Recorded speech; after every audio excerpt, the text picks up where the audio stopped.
JC Tickets provides first-class trips to Ravens road games, including airfare, 4-star hotels, game tickets, and cocktail parties. We also help provide great seating locations to all Ravens home games. JC Tickets, where the games begin. Visit us at jctickets.net.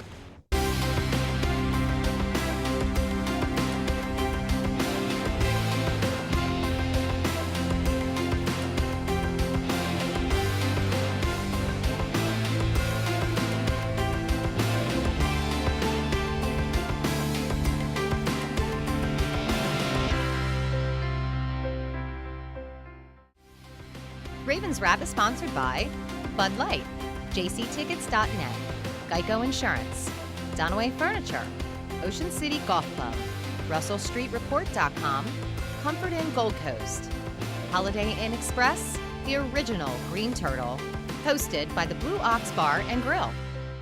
Welcome back in. It's the original Green Turtles Ravens Wrap show right here on Comcast Beach TV and Delmarva's Rock Radio, the strongest Ravens signaled affiliate on the Eastern Shore of Maryland and Delaware, 93.5 The Beach, online at WZBHRocks.com. Don't forget our radio show every Sunday at 11 a.m. Also wanted to let you know that we make it worth your while to come out to each show, each and every week here, 7 o'clock. We give away Ravens tickets. We give you tickets. You put them in a bin. We draw them every couple of weeks. So we'd love to see you down here in the weeks after this show. I know we'll have this kind of turnout next week, right? There you go. By the way, Ravens 4:15 kickoff. Thank you. I can't get away with a little mistake. 4:25. 4:25. Pregame at 3:50. Get it right. Come on, Mike. I'm screwed up again.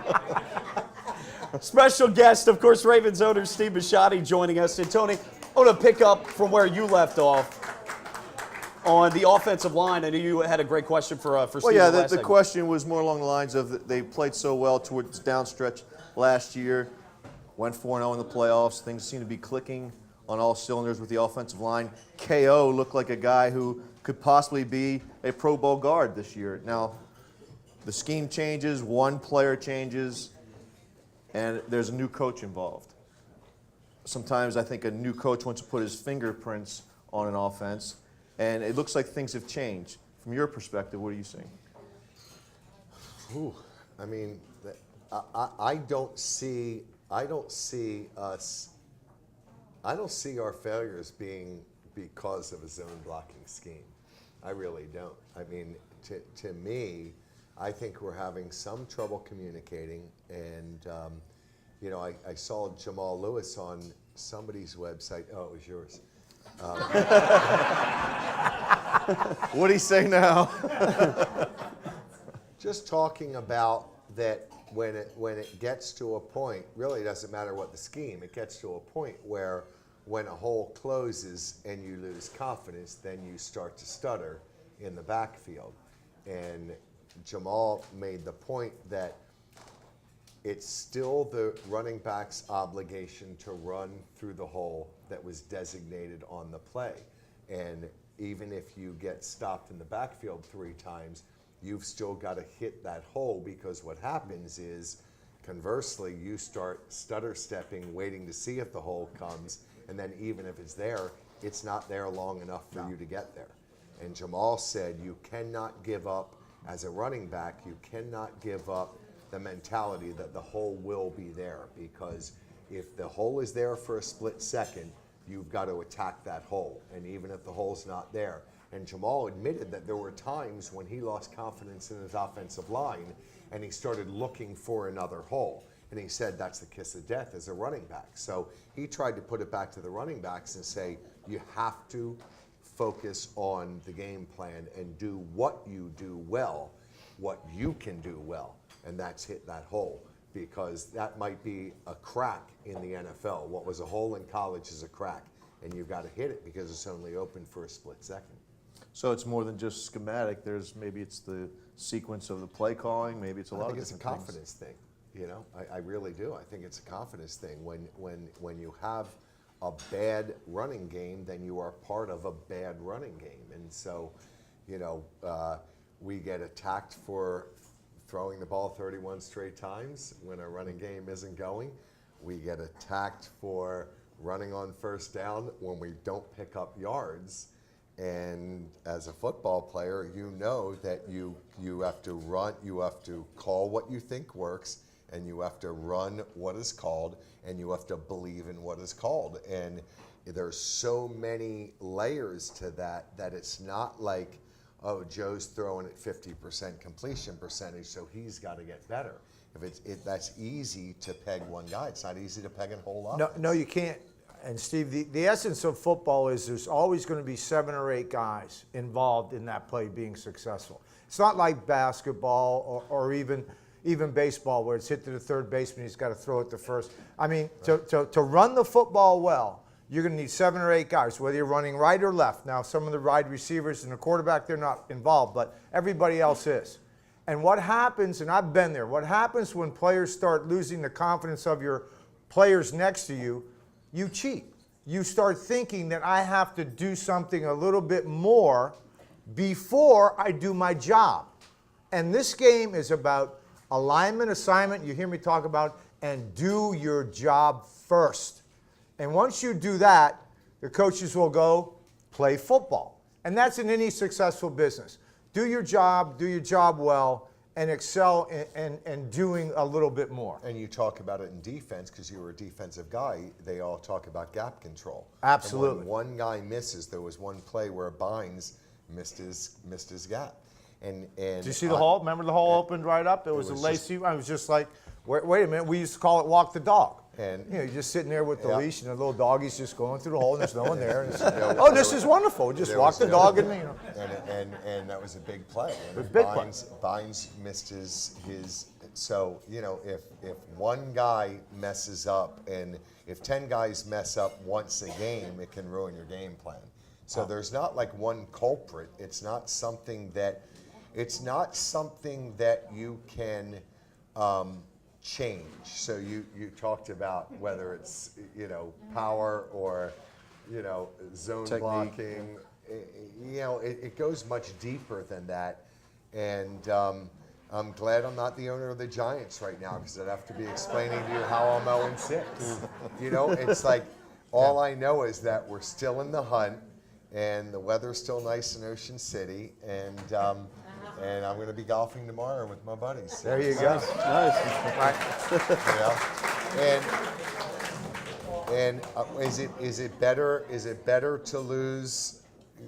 Better to be 3-3 now when we feel like we're getting better, or to be in week 14 and have lost 3 straight, and then you're going, what the hell? And your coach said that. I mean, your coach realizes with all those changes, 11 men, 9 starters, when you have that kind of change in a football team or any organization, and let's face it, you have a coaching staff and 53 players. That's who's coming to the dance. Now you have some practice squad folks, but you have 53 guys that you're going to bring to the dance, and you're going to have to evolve. And I think, and in this business, it's always about a body of works. Well, sure. And then but the fan is only looking at, oh my God, Steve, what happened? Well, in other words, I've seen like Pittsburgh's offensive line get killed because they're getting old, and we're getting killed because Gradkowski is growing in week 6. And Gradkowski graded out really well this week, but it still didn't matter because we had breakdowns in other aspects of the line. I mean, we had false starts from tight ends. We're bringing extra tight ends in so we can block, and then the tight ends are the ones with the false starts.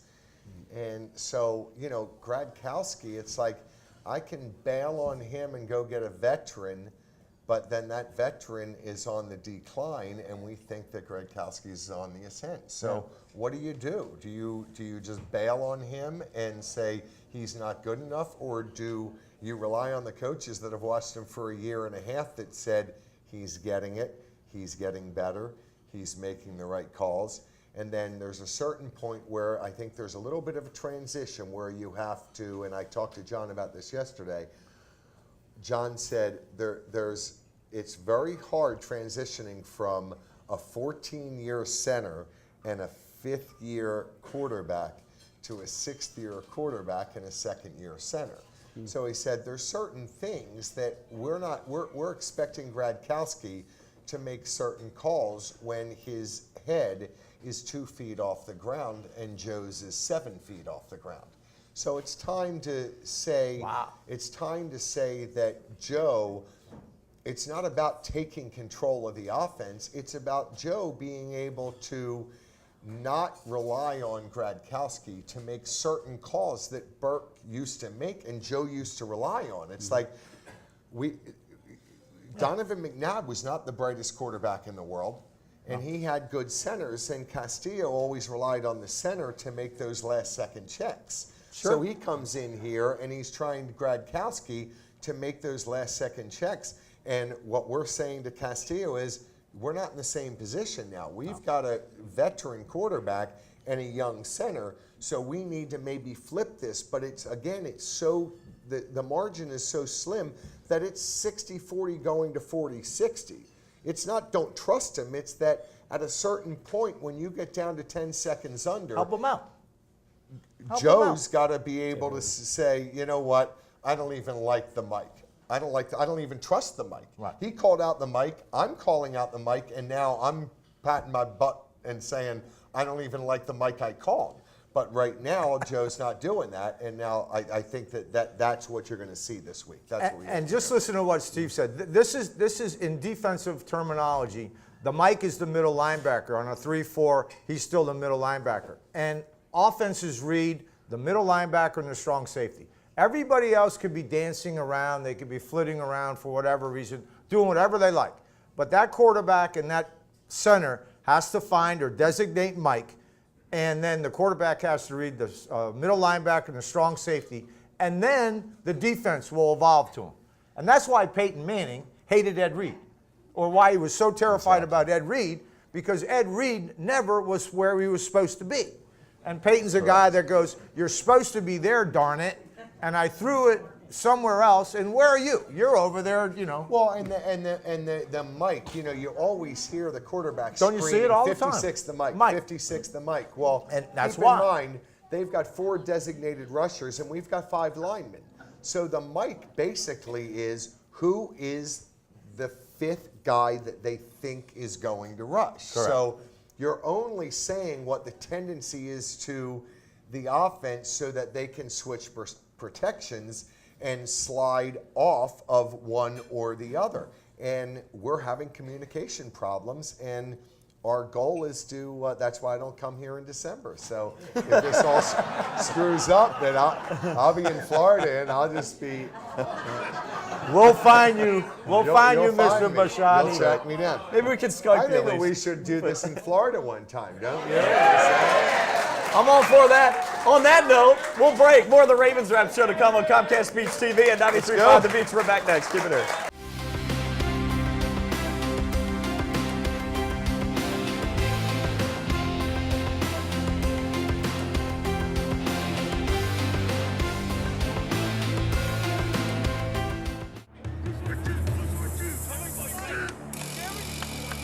What's this all about? We're giving Rich the NFL experience of a goal line dive. Really?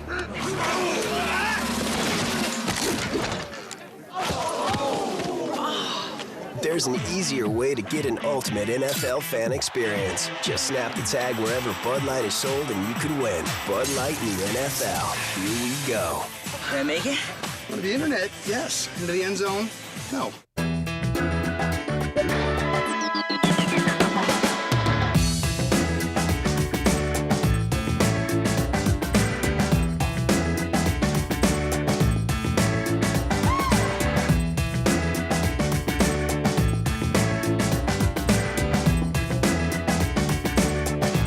Come see us at Blue Off.